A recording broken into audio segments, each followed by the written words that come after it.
식이장애로 인한 신체적 합병증 중에서 가장 두려운 것은 바로 심장 문제입니다. 미국의 소아청소년 섭식장애 전문 병동에서 가장 강조하는 것도 바로 심장과 관련된 것들이더라고요. 그런데 많은 환자분들이 저는 이상한 걸 못 느끼겠어요. 저체중이 정말 위험한가요? 이렇게 물으시거든요. 자, 심장은 우리 몸에서 어떤 역할을 하고 또 오랫동안 굶는 거, 스타베이션이라고 하죠.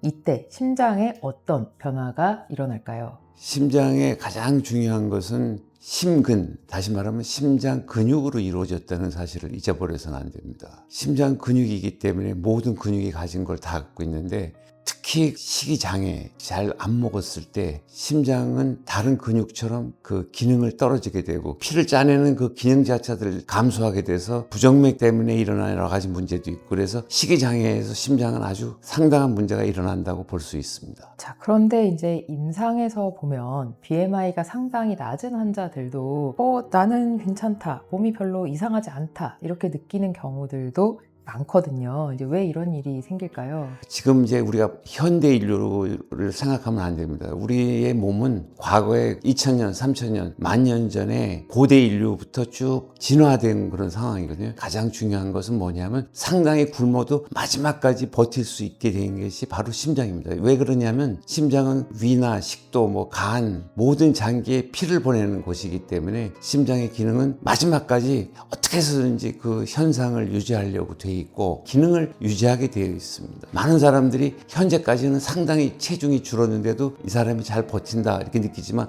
어느 순간에 순식간에 나빠지고, 특히 그 마지막 단계가 부정맥, 좌심실의 기능 부전, 또 어지러움 이런 것들로 나타나게 됩니다.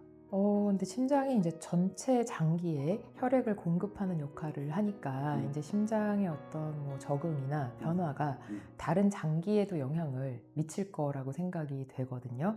환자분들 중에서 사실 신부전으로 입원 치료를 받는 사례가 좀 있었어요. 그래서 신부전이 일어나는 이유는 뭘까요? 우리가 이런 생각을 해보면 됩니다. 옛날에 예를 들어서 터널이라든지 또는 무슨 탄광에서 한 보름 갇혔다. 그래서 살아난 사람도 있고, 또 산풍사고 때 갇혔던 사람, 그래서 13일 만에 구조됐다, 이런 사람들의 결과적으로 나온 게 크레아틴이 훨씬 10을 넘었고 신장 기능이 다 떨어져 있었어요. 그래서 신장은 바로 그 혈류가 떨어졌을 때 신장 기능이 많이 떨어진다는 사실은 잊어버리면 안 되고, 두 번째 일어나는 것이 근육이 망가지면서 신장에 있는 그 근육을 빼서 단백질을 빼서 글루코즈로 바꾸는 그 과정이 있기 때문에 그때 일어나는 게 많은 그 콩팥에 무리가 초래되고 콩팥의 그 부전까지 오는데, 특히 식이장애에서도 오랫동안 안 먹었기 때문에 물과 함께 그 영양 공급이 안 됐을 때 그런 유사한 반응이 일어난다는 것 때문에 콩팥이 망가집니다.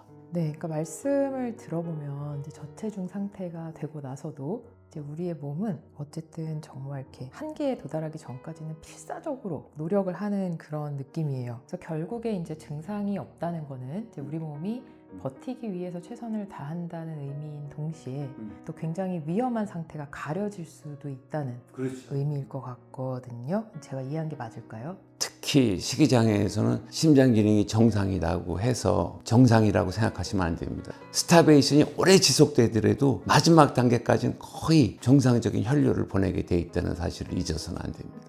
그럼 주기적으로 만약에 괜찮은지 상태를 확인한다면 어떤 검사들을 좀 하는지? 주기적인 검사를 한다 그러면 첫째는 혈액 검사에서 전해질 검사를 비롯해서 단백질과 이제 보통 당, 그다음에 우리가 보통 말하는 지방 검사를 해야 되고요. 두 번째는 심전도 검사를 해야 되고, 또 세 번째는 심장의 기능을 직접 볼 수 있는 심장 초음파 검사, 이런 것들이 아마 크게 도움이 된다 이렇게 생각을 하고 있습니다. 그래서 식이장애가 있을 때 가장 중요한 게 환자 보고 먹어라, 왜 안 먹냐, 그러고 막 다그치는 사람들이 많이 있는데 그건 도움이 안 됩니다. 결국은 그 치료는 정신과 의사가 하는 게 맞고, 만약에 본인이 나의 몸을 고칠 생각이 있다, 그런 생각이 들게 되면 치료는 그렇게 어렵지 않습니다.